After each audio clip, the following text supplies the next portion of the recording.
नमस्कार। खेत खजाना में आपका स्वागत है। आज रविवार का दिन है और जुलाई महीने की तारीख हो गई है 6। और आज बाजार का तो कारोबार नहीं हुआ, बाजार तो मंडियां बंद हैं, लेकिन आज साप्ताहिक समीक्षा के नाते सरसों पर चर्चा कर रहे हैं। इससे पहले आपसे वही विनम्र निवेदन, यदि आप इस चैनल पर पहली बार हैं तो इसे सब्सक्राइब कर लीजिए। सब्सक्राइब करने के साथ साथ बेल आइकॉन को जरूर प्रेस कीजिए ताकि वीडियो अपलोड होते ही सबसे पहले आप तक पहुंचे। आप इसे लाइक और शेयर कर रहे हैं, इसके लिए आपका बहुत बहुत आभार। इस सप्ताह में, पिछले सप्ताह के अंदर सरसों के बाजार में लगभग 100 रुपये से लेकर के 150 रुपये तक बाजार बढ़ा है, तेजी आई है। पिछले सप्ताह में जब सप्ताह शुरू हुआ था 30 जून को, यानी सोमवार के दिन, तो बाजार में सरसों जयपुर का जो भाव था वो था 6,925 रुपये और 5755 रुपये के आसपास, 6755 रुपये के आसपास बाजार था आपकी भरतपुर मंडी का। 7550 रुपये के आसपास सलोनी प्लांट का भाव चल रहा था। तो इस अवधि के दौरान, इस एक सप्ताह के दौरान इन मंडियों के अंदर आप अंदाज़ा लगा सकते हैं कि कल शनिवार को जो मंडियों में भाव क्लोज हुआ वो जयपुर 7100 रुपये क्लोज हुआ और सलोनी प्लांट में 7675 रुपये से बढ़ करके 7700 रुपये तक कल भाव पहुंच गया था, यानी 150 रुपये तक बाजार यहाँ भी बढ़ गया। भरतपुर मंडी भी इस समय 6700 से आगे चल रही है और लगभग 6700 कल पार होने की उम्मीद भी जताई जा रही है।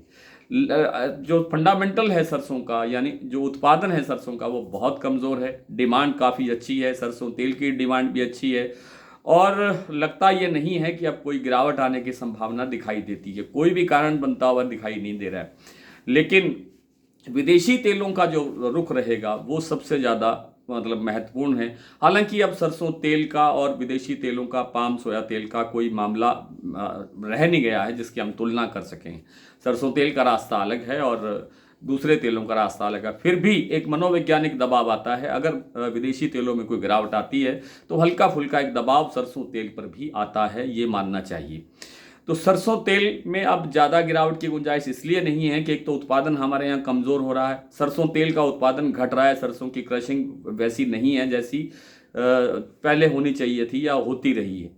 इसलिए घटती क्रशिंग के अंदर सरसों तेल का उत्पादन कमज़ोर है, इसलिए मांग बढ़ रही है। और आगे पूरा का पूरा सीज़न, मैं कई बार आपसे निवेदन कर चुका हूँ कि खपत का पूरा सीज़न सामने है। और आगे जो विदेशी तेलों की जहाँ तक बात करें तो जो मुझे लगता है, जो मेरा अनुमान है वो ये है कि अब केएलसी के अंदर कल से थोड़ा सा पॉजिटिव ट्रेंड आना चाहिए। वो इसलिए आना चाहिए कि मलेशिया के अंदर उत्पादन घटा है और जो एंड स्टॉक होता है जून का वो घटा है और जो निर्यात है उसमें सुधार दिखाई दे रहा है। इन कारणों से कल केएलसी को सपोर्ट मिल सकता है, सहारा मिल सकता है, थोड़ा पॉजिटिव बाजार रह सकता है। और केएलसी जब सपोर्ट मिलेगा तो शिकागो भी थोड़ा बहुत पॉजिटिव स्टैंड अपना बना सकता है और इन कारणों से भी सरसों की मजबूती का कारण बन सकता है। वैसे मैं कई बार कह चुका हूँ ये बात कि सरसों तेल का रास्ता अलग है और सरसों तेल का जो अब मामला आगे बन सकता है, ये जो जयपुर का भाव 1530, 35, 40 रुपये के आसपास पहुँच गया है कच्ची घानी का, ये अब 1600 तक की यात्रा तय करेगा। 1600 रुपये प्रति 10 किलो कच्ची घानी की, मैं जयपुर की बात कर रहा हूँ। और इसका मतलब ये नहीं है कि कल सुबह जब बाजार खुलेगा तभी ये 1600 हो जाएगा, इसमें टाइम लगेगा। मैं सीज़न की बात कर रहा हूँ। सीज़न के अंदर जो अगला टारगेट है हमारा, अब वो पहले 1550 था, वो लगभग टच हो रहा है और उसके बाद जो अगला टारगेट है वो है 1600 रुपये। इसी तरह से जयपुर सरसों का जो भाव है वो जो 7100 रुपये के आसपास घूम रहा है 2-3 दिन से, 4 दिन से, 7125, 7100, 7075, इस तरह के जो 25-50 का अप डाउन सा दिख रहा था। ये जो अगला टारगेट है इसका जयपुर का, मुझे लगता है 7500 रुपये या 7500 से कुछ आगे होना चाहिए। ये भी साथ साथ कहना ज़रूरी है कि इसका मतलब ये नहीं कि कल सुबह ही बाजार 500 रुपये तेज खुलेगा। ये टारगेट हासिल होने में टाइम लग सकता है, लेकिन लगता यह है कि बाजार यहाँ तक ज़रूर पहुँचना चाहिए। इसी तरह भरतपुर मंडी का जो भाव इस समय हम 6700 रुपये के आसपास देख रहे हैं, ये भी मुझे लगता है कि आगे चल करके 7071 के लेवल पर आ सकता है। लेकिन समय कितना लगेगा ये वक्त बताएगा और किस तरह की आगे खपत रहती है, किस तरह का आगे माहौल रहता है, किस तरह का विदेशी तेलों का ट्रेंड रहता है। और सबसे बड़ी बात, 8 जुलाई जो लास्ट डेट है अमेरिका और भारत के बीच जो टैरिफ डील की, उसमें क्या रहता है, अमेरिका क्या करता है, भारत अपना स्टैंड कहाँ लेता है। जिस तरह की बातें अब तक सुनी जा रही हैं वो ये है कि भारत ने साफ साफ कहा है कि हमारे यहाँ कृषि सेक्टर के अंदर, कृषि सेक्टर के लिए, अमेरिकी कृषि सेक्टर के लिए भारतीय बाजार खोलने की अनुमति नहीं दी जा सकती। अभी तक तो ये स्टैंड है कि भारत में कृषि की जो चीज़ें हैं, या सोयाबीन, आप साफ साफ कहें सोयाबीन, मक्का का यहाँ पे अलाउ नहीं किया जा सकता।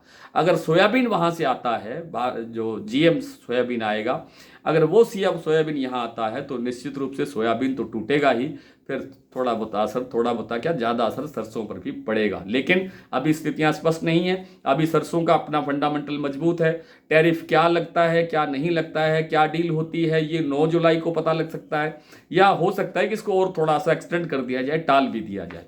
तो फिलहाल चिंतित होने की ज़्यादा ज़रूरत नहीं है। सरसों के अंदर मजबूती बनी रहने की संभावना है। कल जो सोमवार के दिन बाजार खुलेगा वो स्टेबल से पॉजिटिव होना चाहिए। गिरावट की आशंका नहीं है। थोड़ा बाजार बढ़ने की गुंजाइश में ज़रूर है, लेकिन बाजार स्टेबल भी हो सकता है और बाजार थोड़ा सा सुधार भी दिखा सकता है। तो आज इतना ही। कल आपसे फिर मुलाकात होती है। तब तक के लिए नमस्कार।